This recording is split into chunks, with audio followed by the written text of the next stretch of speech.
자, 이제 도형의 이동에서 점의 이동을 설명을 했고, 도형 중에서 가장 기본 구성 점의 이동, 평행 이동이냐 대칭 이동이냐 라는 것에 대한 얘기가 진행이 된 거야. 자, 총정리 한번 해보자. 점의 이동이야 좌표의 이동이라고 보시면 되고요. A가 x, y입니다. 자, 얘를 어떻게 이동할 거냐? 얘를 평행 이동할지 대칭 이동할지에 대한 얘기고, 첫 번째 평행 이동 시켜봐라.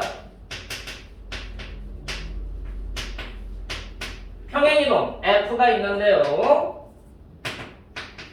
x, y가 x 더하기 m, y 더하기 n으로 이동하는 평행 이동 F가 있을 때,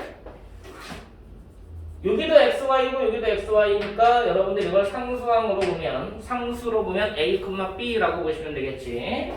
자, 얘를 f에 의해서 평행 이동 시켜봐라. f에 의하여 평행 이동된 점 누구냐라고 물어보면 x축으로 n만큼 y축으로 n만큼 평행 이동한 거기 때문에 x좌표에 n이 더해지고요, y좌표에 n이 더해진다라고 보는 거지. f에 의해서 평행 이동된 점은 얘다라고 보는 거고요.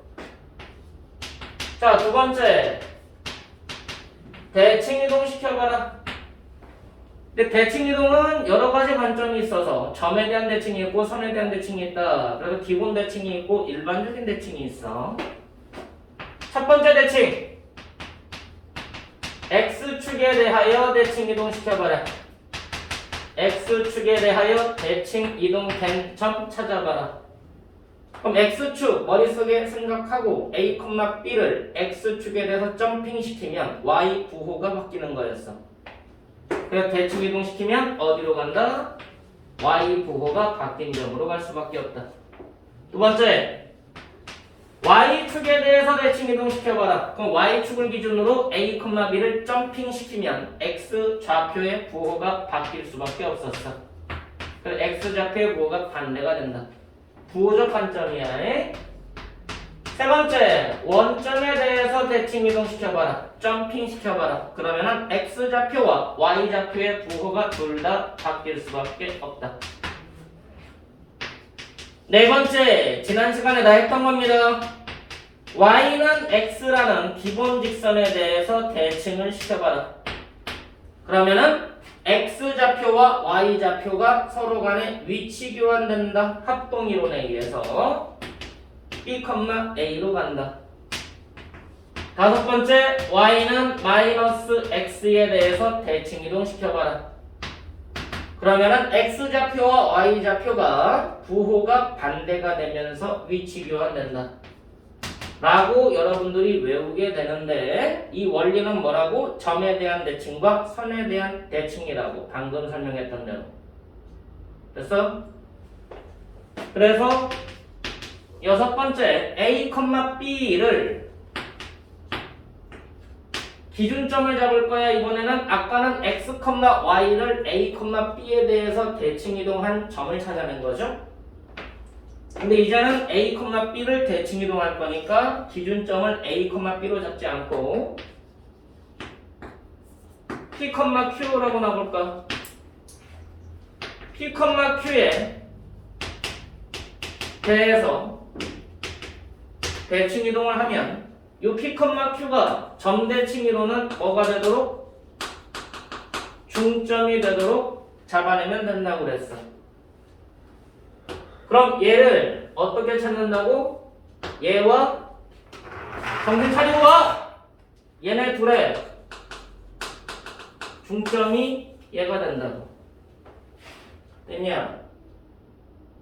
그럼 더해서 2로 나누면 P가 나와야 되고, 더해서 2로 나누면 Q가 나와야 돼.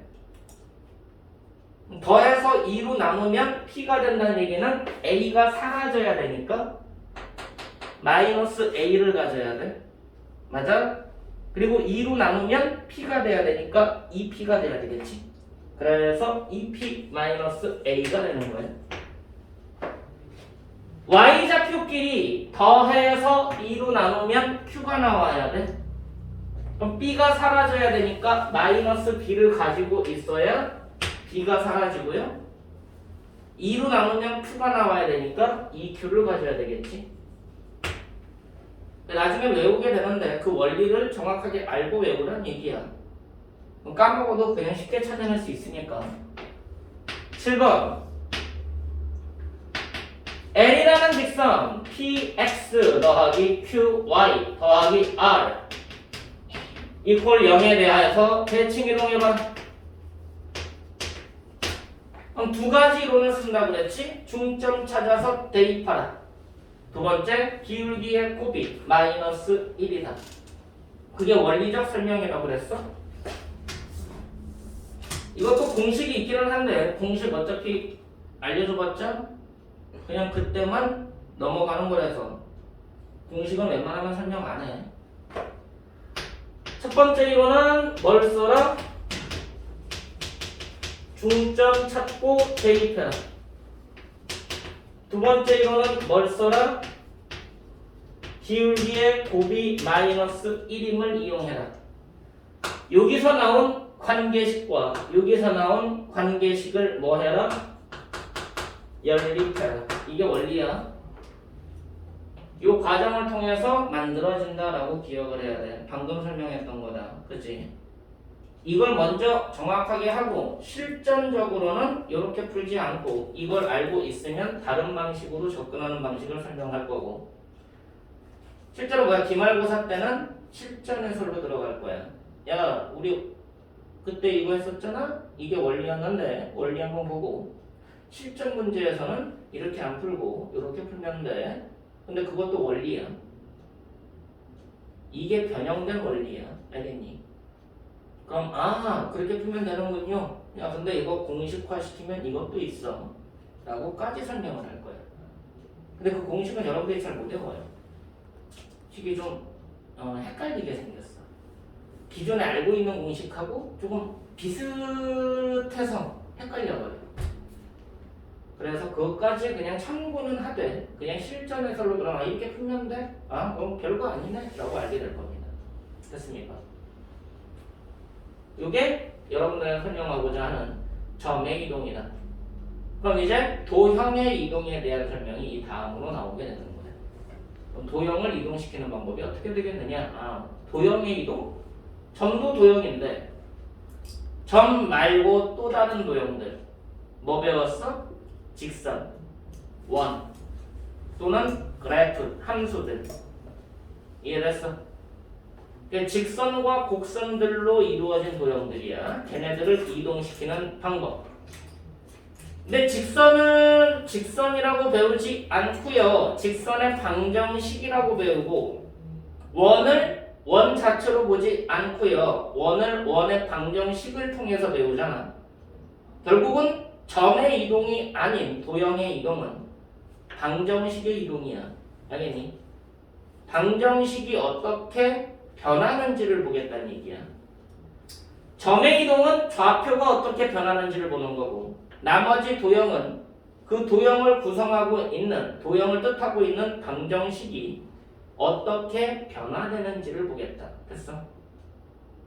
그게 다음 시간에 만들어질 겁니다.